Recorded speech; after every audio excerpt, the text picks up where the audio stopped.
Hi, today I'm doing a review on this ceramic blade, the Santoku, by Kyocera. It's um, it's a Japanese company that make knives.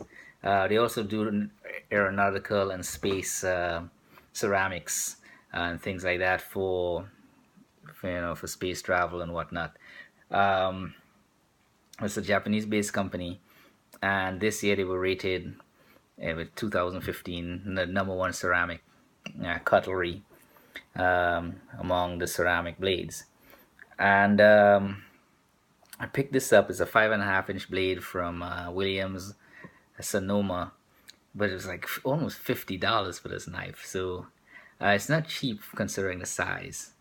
Um, and the reason I bought it is that my niece, one of my kids, she's trying to become aspiring to be a chef one day. So I'm doing a lot of research on knives and things like that to see what she can use in the meantime until she gets her skills up. And just out of curiosity, I always want to test the ceramic knives. So in my research, there are a bunch of knives like Schön and Global, Henkel, and Wusthof, and some of the big names out there.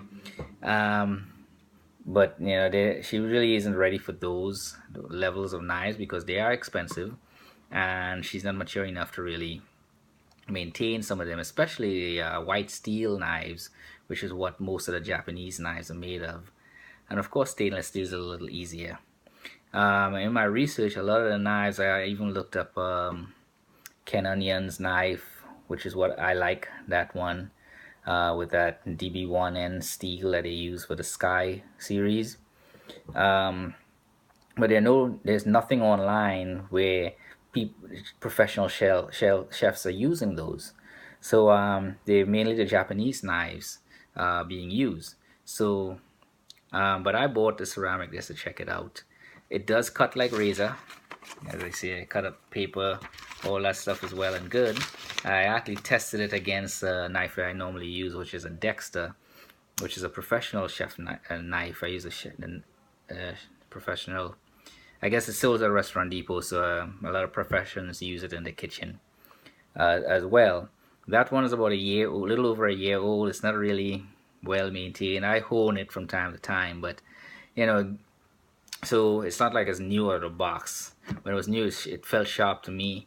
This one, compared to that one that's being used all the time, this one was the ceramic blade is felt sharper, but it could be because the other one wasn't sharpened properly. I didn't really feel a big difference in the cutting experience, um, except that the ceramic knife did cut better.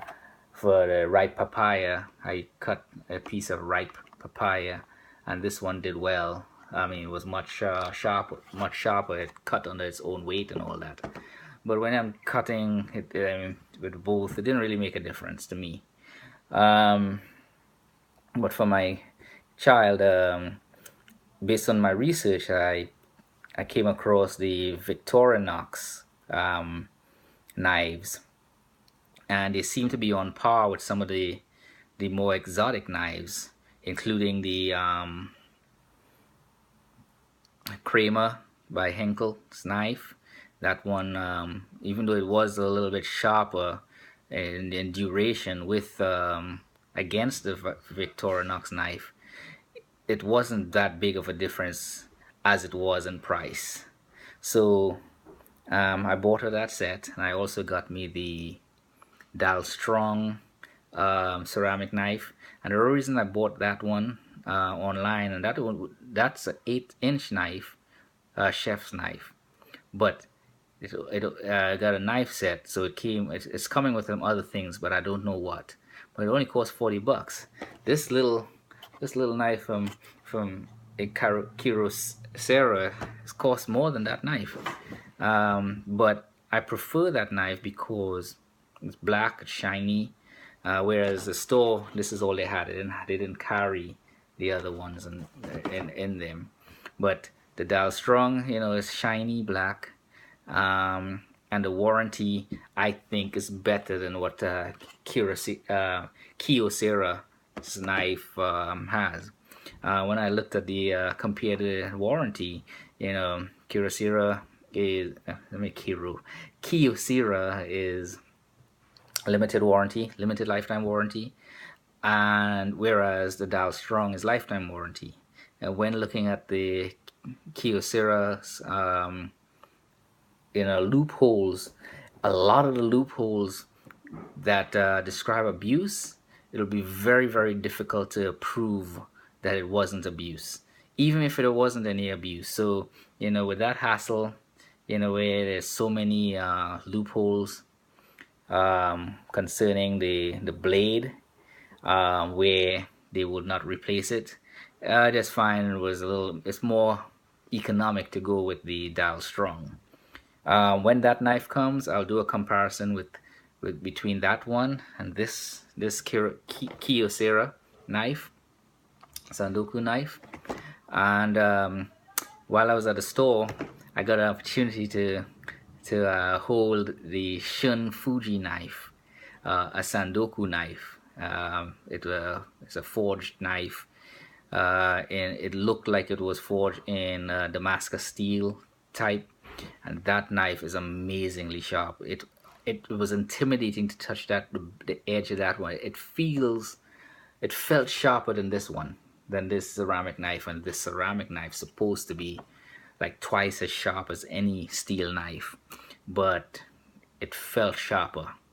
So I don't know if it's because the angle was a little more narrow, probably a 9 or 10 degree angle on it, or what, but that knife felt sharper. But it was also $400. So eventually I'll buy that knife and do a test with it and see how it compares to some of these other ones. But